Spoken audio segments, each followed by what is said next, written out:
Jack London, A Day's Lodging, Part 2.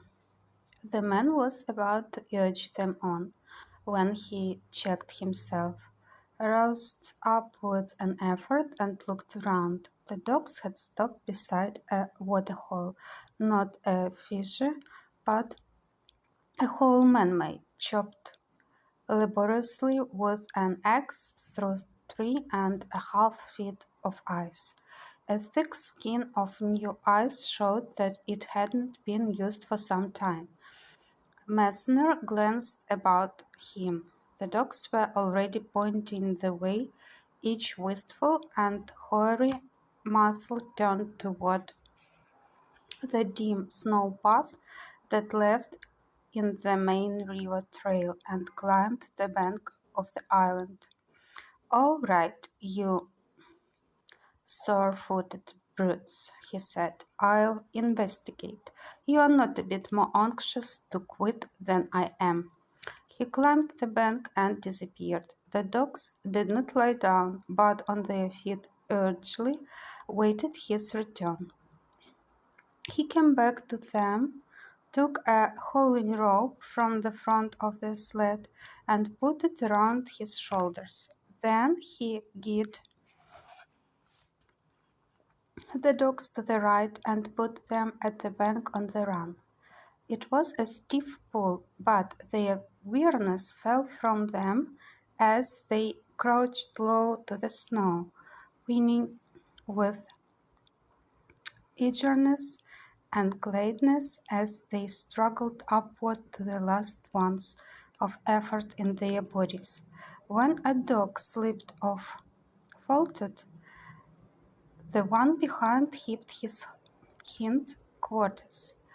The man shouted encouragement and threats, and threw all his weight on the hauling rope. They cleared the bank with a rush, swung to the left, and dashed up to a small log cabin. It was a deserted cabin of a single room, 8 feet by 10 on the inside. Messner unharnessed the animals and unloaded his sled and took possession. The last chance wafer had left a supply of firewood.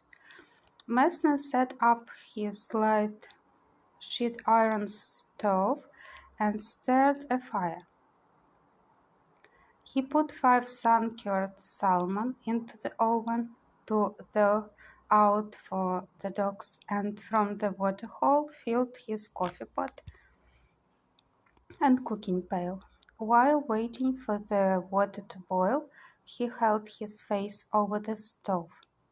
The moisture from his breath had collected on his beard and frozen into a great mass of ice, and this he proceeded to thaw out. As it melted and dropped upon the stove, it sizzled and rose about him in steam. He helped the process with his fingers, working loose small ice chunks that fell rattling to the floor. A wild outcry from the dogs without did not take him from his task. He heard the wolfish snarling and yelping of strange dogs, and the sound of voices. A knock came on the door. "Come in," Messner called, in a voice muffled because at the moment he was sucking loose a fragment of ice from its anchorage on his upper lip. The door opened, and gazing out of his cloud of steam, he saw a man and a woman pausing on the threshold. "Come in," he said peremptorily, and shut the door. Peering through the steam, he could make out but little of their personal appearance. The nose and cheek strap worn by the woman and the trail wrappings about her head allowed only a pair of black eyes to be seen.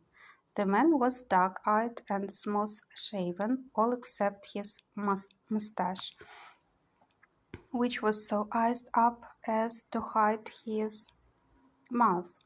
We just wanted to know, if there is any other cabin around here, he said, at the same time glazing over the unfurnished state of the room. We thought this cabin was empty. It is not my cabin, Messner answered. I just found it a few minutes ago. Come right in and camp. Plenty of room, and you won't need your stove. There's room for all.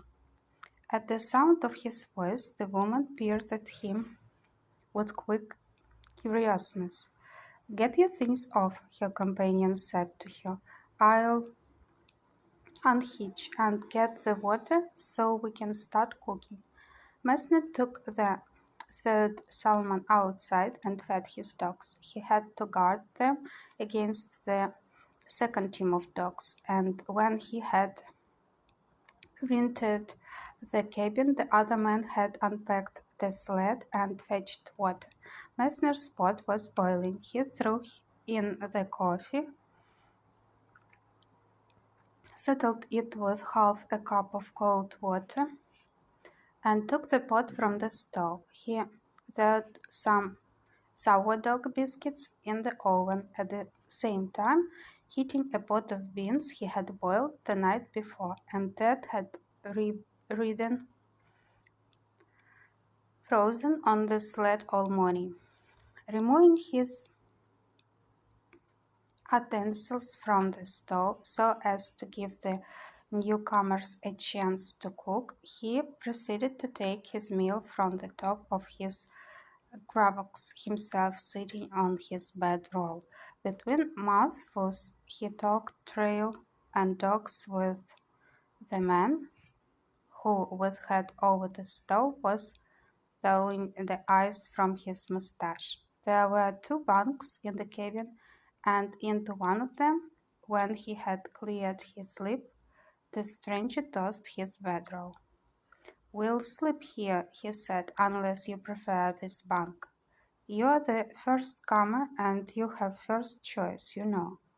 That's all right, Messner answered. One bunk's just as good as the other.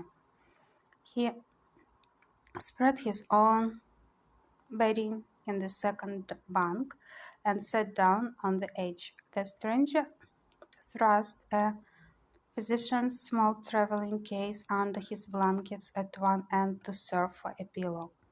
Doctor? Messner asked. Yes, came the answer, but I assure you I didn't come into the Klondike to practice. The woman busied herself with cooking while the man sliced bacon and fried the stove. The light in the cabin was dim, filtering through in a small window made of onion skin writing paper and oiled with bacon grease so that John Messner could not make out very well what the woman looked like. Not that he tried. He seemed to have no interest in her, but she glanced curiously from time to time into the dark corner where he sat. Oh, it's a great life, the doctor proclaimed enthusiastically, pausing from sharpening his knife on the stovepipe. What I like about it is the struggle, the endeavor with one's own hands, the primitiveness of it, the realness.